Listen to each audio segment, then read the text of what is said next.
আল্লাহ তাআলার ৯৯ নাম মুখস্থ করার ফজিলত কি? আল্লাহ রাব্বুল আলামিনের ৯৯ নাম এ সম্পর্কে হাদিসে আসছে, নবী সাল্লাল্লাহু আলাইহি ওয়াসাল্লাম বলেছেন, ইন্না লিল্লাহি তিসআওয়া তিসঈনা ইসমা, যে ব্যক্তি আল্লাহ তাআলার ৯৯টি নাম আছে, যে ব্যক্তি এগুলোকে হেফাজত করবে, সংরক্ষণ করবে, মুখস্থ করবে, এই ব্যক্তি জান্নাতে প্রবেশ করবে। এখানে মুখস্থ করা বলতে নামগুলো মুখস্থ করা, সেগুলোর অর্থ বোঝা, সেগুলোর প্রতি বিশ্বাস করা। আল্লাহ তাআলার গুণবাচক নাম আলীম, আল্লাহ সবকিছু জানেন, অতএব এটা আমি বিশ্বাস করবো যে আল্লাহর কাছে অজানা কিছু নেই। আল্লাহ তাআলার গুণবাচক নামের মধ্যে একটা আছে কাদির, আল্লাহ সবকিছু করতে সক্ষম, আল্লাহর কাছে অপারগতা বলতে কিছু নেই। আল্লাহ তাআলা বাসীর, তিনি সবকিছু দেখেন, সর্বদ্রষ্টা, অতএব তার কাছে লুকাবার কোনো সুযোগ নেই। এভাবে আল্লাহর ৯৯ নামের প্রত্যেকটার অর্থ বুঝে বুঝে আপনি সেটা অন্তরে বিশ্বাস করলেন, এটাই হলো প্রকৃত অর্থে সংরক্ষণ।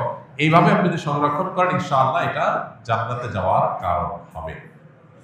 আমাদের দেশে অনেকে আল্লাহর ৯৯ নাম, এটা অমুক নাম এতবার জপলে এই কাজ লাভ হয়, অমুক নামটা এতবার বললে বা জিকির করলে এই মনের মাকসাদটা, উদ্দেশ্যটা হাসিল হয়, এই জাতীয় নানা রকমের কথা আমাদের সমাজে প্রচলিত আছে। এগুলো তাজরিবা দ্বারায়, অভিজ্ঞতা দ্বারায় কোনো আলেম, কোনো দিনদার মানুষ এর উপকারিতা পেতে পারে, কিন্তু কোরআন হাদিসে কোথাও আল্লাহর কোন গুণবাচক নাম নির্দিষ্ট সংখ্যক বা জপার কোন নির্দেশ আমাদেরকে দেওয়া হয়নি। তাহলে কিসের নির্দেশ দেওয়া হয়েছে?